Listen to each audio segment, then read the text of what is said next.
Seja muito bem-vindo ao canal. Se essa é a sua primeira vez por aqui, meu nome é Roberta Renault, eu sou advogada criminalista, sou professora de prática penal e o objetivo com esse canal é informar, atualizar toda e qualquer pessoa sobre temas voltados para o direito penal, sobre o funcionamento de um processo criminal na prática e também sempre dicas de como atuar na advocacia criminal, ok? Então seja muito bem-vindo. Bom, vamos lá com o tema do vídeo de hoje. Geralmente quando a gente fala em atividade preventiva, a advocacia preventiva, a gente relaciona a atividade empresarial. Então são advogados que prestam serviços para empresas e têm esse cuidado da prevenção relacionada a questões de direito do trabalho, por exemplo, a questões financeiras, a questões também criminais, mas as pessoas têm esse hábito de associar a área preventiva, o serviço preventivo, à advocacia empresarial.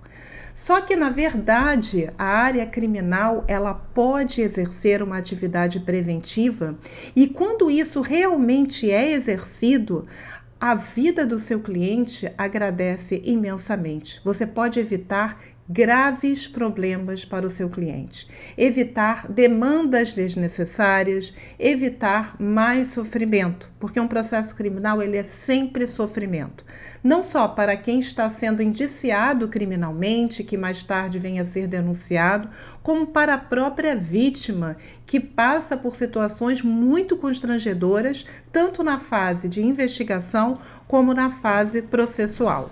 Então, quando a gente consegue fazer uma atividade preventiva e satisfazer o interesse de ambas as partes, vítima e autor do fato, é muito melhor. E aqui eu quero dar um exemplo para vocês de como fazer isso, O advogado, ele tem sempre que ter essa visão de águia. Então, o objetivo maior, primeiro, é evitar lide, evitar processo, Depois, quando ele não tem essa possibilidade de evitar mais o processo, de tentar o quê? Trazer fatos, de já mostrar a sua tese defensiva para evitar maiores danos, Talvez fazer até com que aquele processo criminal não siga adiante. E assim vai. Mas o nosso objetivo maior é a excelência do nosso serviço profissional e atender o cliente da melhor forma possível. Então eu vou trazer aqui um caso sem detalhes nenhum, sem detalhes, até preservando o meu cliente, para que vocês entendam como a gente pode desempenhar uma atividade preventiva.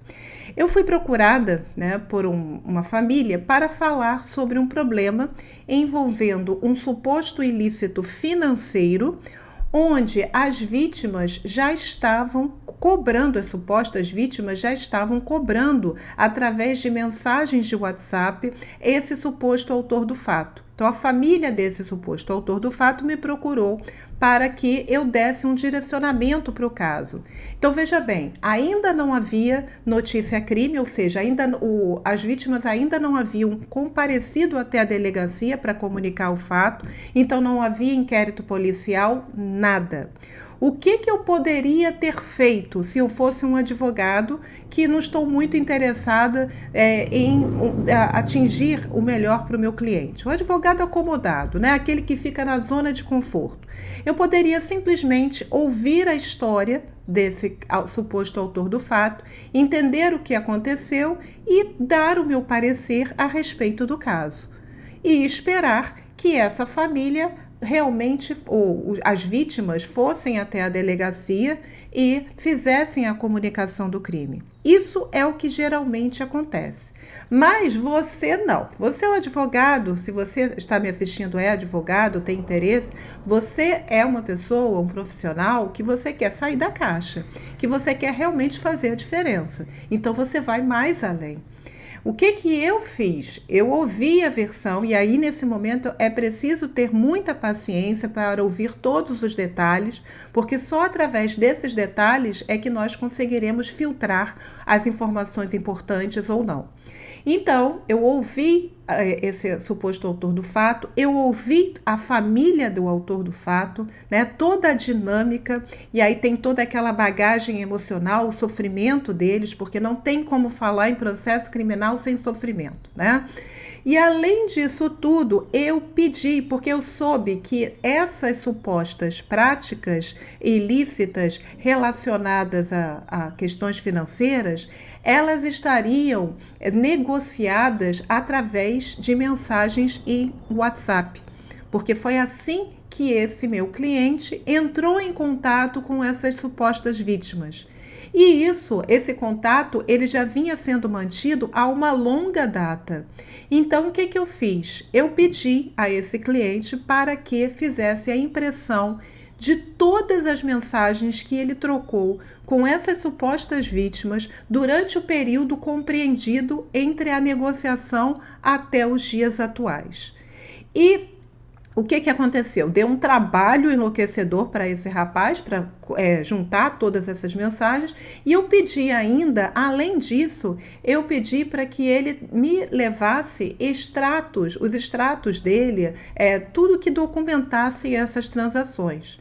E aí, pessoal, eu passei dias estudando tudo isso. Eu tive o cuidado de ler todas as mensagens, e eram muitas, né? Inclusive mensagens que não tinham nada a ver com o que eu estava procurando também, porque o período em que eles estabeleceram contato.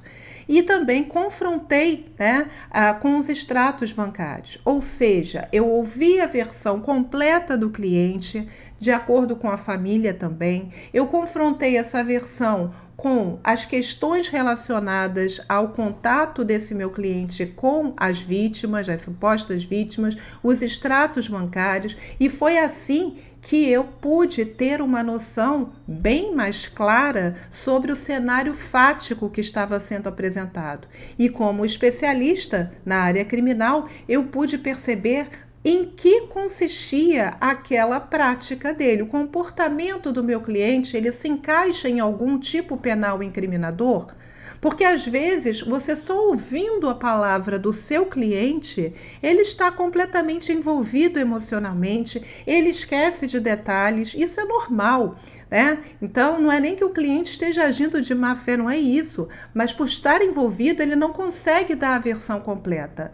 Mas com relação a trocas de conversas, fatos, você tem esse cenário. E com esse cenário, eu pude compreender qual era o crime que o meu cliente poderia ser imputado a ele, né, contra ele, e o que eu poderia fazer naquele caso. Então, muitas vezes, quando você tem esse cenário e até sabe que o fato é grave, que as consequências, caso haja instauração de um processo criminal, podem ser as piores possíveis, no caso, então, de crimes contra o patrimônio, de crimes de ordem financeira, às vezes vale muito a pena o quê? Fazer acordo. Então, eu tive a realidade e talvez seja algo positivo, um acordo entre as vítimas e o autor do fato, porque assim todos, em tese, ficariam satisfeitos e não haveria o ajuizamento de uma denúncia, né? Uma instauração de um processo criminal.